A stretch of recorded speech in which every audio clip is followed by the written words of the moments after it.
कसबे सुकेने ते पिंपळगाव बसवंत रोडवर दुचाकी व आयशरच्या अपघातात दुचाकी चालकाचा जागीच मृत्यू। मंगळवार दिनांक 24 रोजी सायंकाळी 4 वाजेच्या सुमारास हा गंभीर अपघात झाला।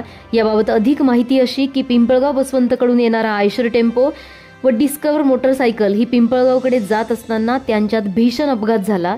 त्यात तैहित अल्ताफ पिंजारी वय वर्ष 20 हा आयशर टेम्पोच्या मागच्या चाकाखाली सापडून जागीच ठार झाला।